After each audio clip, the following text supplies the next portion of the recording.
Hello friend, Shiva रोसई YouTube channel को आपण मानक स्वागत। आज आम बनवा चिकेन गोटे स्पेशल डिश कहुँ ड्रैगन चिकेन।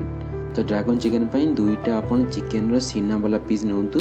डायरेक्ट कहे डायरेक्ट मतलब पीस दे दिंतु। तापर आपन कौन करेंगे बिन हार्ड किसी नहीं चिकेन रे। तो आप फ्रेंच फ्राइज जमी आलू काटा जाए विथ रे आपण छोट रंबा रे बड़ रमती पीस आप काटतु। देखो मुझे काटुची सेमती पीस काटिबे।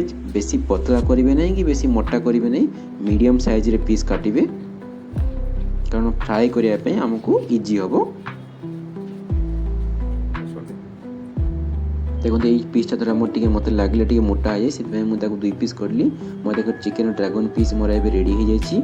मुझे गोटे जगह नेबी ए जगार कॉर्नफ्लावर पाउडर नहीं कि कलर किसी मात्रा पकईदेली। आ गोटे अंडा नेबी, अंडा को फटे पकई दूचे ए देखु।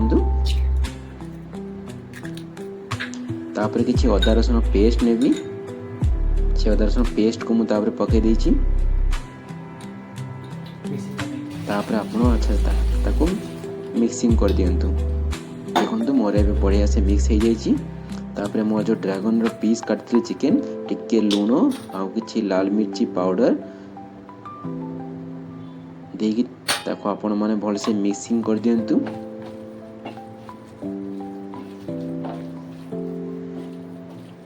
देखो मोर ए चिकेन भल से मिक्स हो जाइए। आम किछि सुखिला कॉर्नफ्लावर पाउडर नहीं। मोर ए गैस रे तेल कोड़े बजाइला, तेल भी गरम हो जाता।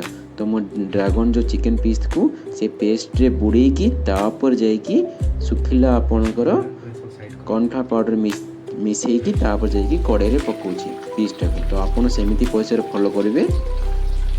किसी डायरेक्ट पकई पारे किसी असुविधा ना, कि सेमती पसले आहुरी क्रिस्पी और क्रंची रहिबा आपणकर चिकेन पीसटा। देखो मोर चिकेन एबे भलसे कलर होगलाने टे मुझे ओल्टे पुल्टे दूचे टे दुई साइडटा भलसे मोर सीझ जाइए। आपन करेंगे मीडियम फ्लेम मिनिमम 7 ରୁ 10 मिनट पर्यंत आप फ्राए करेंगे। देखो मोर पखापाखि एबे पूरा हो जाए। मैं काढ़िया जाऊँगी चिकेन को ड्रैगन वाला पीस को एबे काढ़िया गोटे पात्र रे काढ़ीदेली। देखु तापर मसला बनवा। मसला मुझे टमाटो सॉस, गोटे चिली सॉस, किसी कैप्सिकम, गोटे अदा रसुण पेस्ट, किसी पियाज आपणकर किसी टमाटो सॉस। मुझे तेल कड़े तेल कड़े तेल दे दीची। किसी कंचा लंका देकी गोटे भलसे फ्राए करी कंचा लंका। तापर किसी मैं अदा रसुण पेस्ट दूची। अदा रसुण पेस्ट मैं कुटिक देची। आप चेष्टा करेंगे कुटिक अदा रसुण पेस्ट देवे। तो अदा रसुण पेस्ट देला भाजले भाजिली। तापर मैं कैप्सिकम जो काटिदेली गोटे कैप्सिकम नहीं दिए आज्ञा से गोटे कैप्सिकम आप भलसे भाजबे।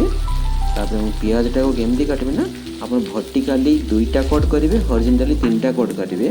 तापर आप पियाज पकईकी पियाज को भलसे भाजबे। देखो पियाज बटाबटी भलसे भाजी जाइए। तापर मुझे दूचे टमाटो सॉस, तापर मुझे चिली सॉस,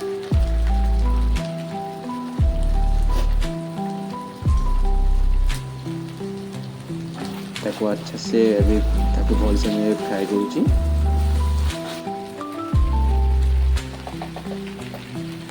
टिके लुण दे दीजिए। लुण देकी ताको आउथरे भी भल से कषुची।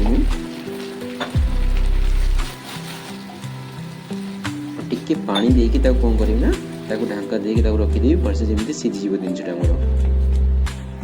देखो मोर ए भलसे सीझी जाइए। पियाजटा को बेसी भी सीझेबे नहीं, कम सीझेबे मीडियम।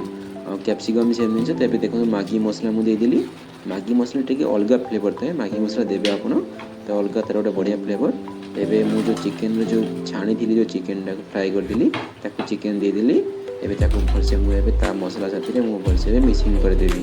तो आपण मैंने देखते केते सुंदरी आप चिकेन पीसटा होती KFC रु जमी KFC भाया देखा घर में आराम से भलसे ट्राए करेंगे। ये नुआ स्पेशल डिश छुआने भी खाई पारे। किसी हाड़ रोना ये क्रिम्सी और क्रंची है चिकेनटा।